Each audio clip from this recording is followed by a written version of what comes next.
Hey everyone, this is First Warn Storm Team Chief Meteorologist Brad Panovich. Thought I could do a quick update on what's going on with Arthur because there's a lot of questions, a lot of misinformation out there.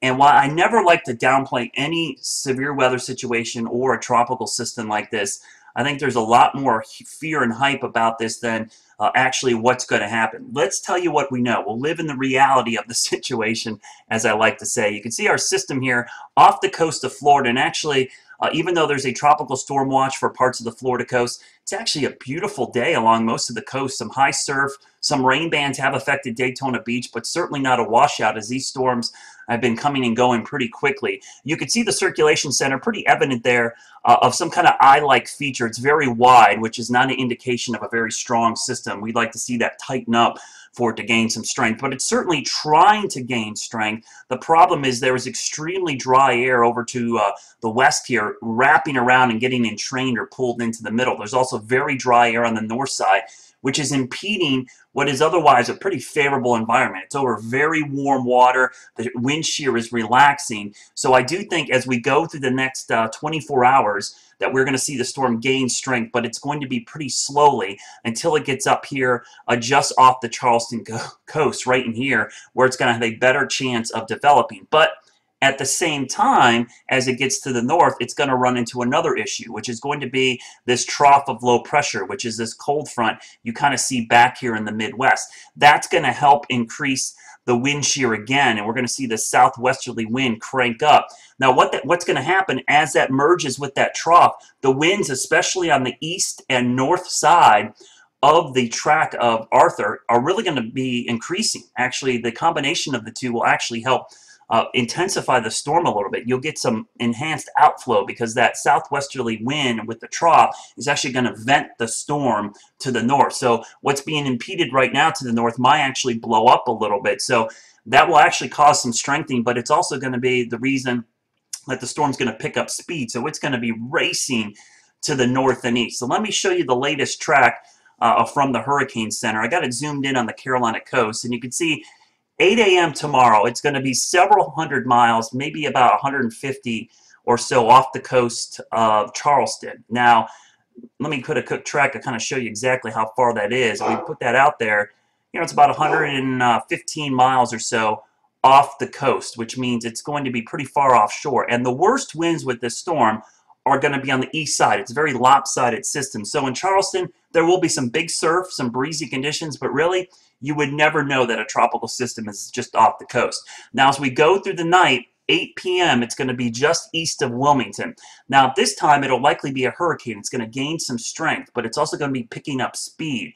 So what I think is going to happen here is you're going to see some pretty strong onshore flow here initially, and especially Wrightsville Beach area, we could see some quick rises in the water. We're going to see the water come up quickly, maybe 2 to 3 feet of water rise, especially around high tide. But you can see by 8 a.m. Friday, the storm is going to be well northeast of the Outer Banks. So you kind of get that time frame, that 12-hour window of 8 p.m. Thursday to about, maybe 8 a.m. on Friday morning.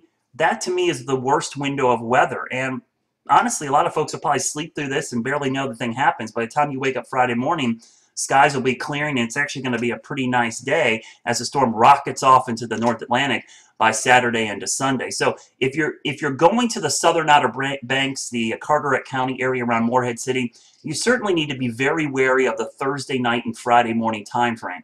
But if you're inland a little bit, you're going to be okay. If you can ride it out in a safe spot, and always listen to the local officials. They're going to let you know what's going on evacuation-wise. Right now, we just have a tropical storm warning, and the Hurricane Center has made it clear that unless the track shifts west, we will not see a hurricane warning issued. So it's likely this will stay a tropical storm warning, which should be taken seriously, but mind you, it's still not a hurricane warning. Now, talking about those wind speeds, I want to show you what it looks like as we go and show you the wind radii. And this is really going to explain why the threat is east of the center and why you could be close to the track but on the west side and really not see that much. Let me show you the wind field. Here's a good example. Let me back this up a little bit so you get a little better idea. Here we are at midnight tonight. We'll go until tomorrow morning about 7 a.m. Now, the yellow are tropical storm force winds. The orange are 58-mile-an-hour winds, essentially 40 and 60, so just to let you know. And the red would be hurricane force winds, 74 or higher. We go to about lunchtime tomorrow and notice the winds are just touching maybe Oak Isle, the Cape area. They're just off of Wilmington there, Emerald Isle, southern part of Wrightsville Beach. Tropical storm force winds move in the afternoon. And again, this is the time frame we're probably going to see some very gusty winds and some squally weather. But I want you to notice too how lopsided the storm is. There is a lot of wind on the east side. The worst part of the track is east. I mean, if you look at this, you've got maybe 100 miles of wind on the left side and maybe 250, 300 miles of wind on the right side. So this is a good thing that you're on the left side of the storm. And then we go into Thursday evening, Morehead City, Carteret County. Then notice that the 60-mile-an-hour winds or 58-mile-an-hour winds here, the orange, touch Carteret County, Atlantic Beach, the southern part of the Outer Banks, Hatteras Island, all the way up to Rodanthe and Kill Devil Hills. But then notice this is 3 a.m. Friday morning. You'll wake up 6, 7 in the morning. The tropical storm force winds are gone. And this is based on the Hurricane Center forecast. So while I certainly will not downplay the system, this is going to be in and out quickly. If you're there at the beach for a week, please don't change your plans for 12 hours of bad weather. It's just really not worth it. Unless there's an evacuation, they won't let you get to your rental property. I really think most areas outside of the barrier islands are going to be fine, especially south of Morehead City. So there's been far worse storms than this, and obviously some nor'easters have caused more damage. But again, the worst weather is going to be right there early Friday morning, 1 o'clock in the morning. So as far as the intensity is concerned, I wanted to show you some of the model guidance because this is a quick look at the intensity guidance, and you can see the consensus, or the average of them, is right around a Category 1 storm.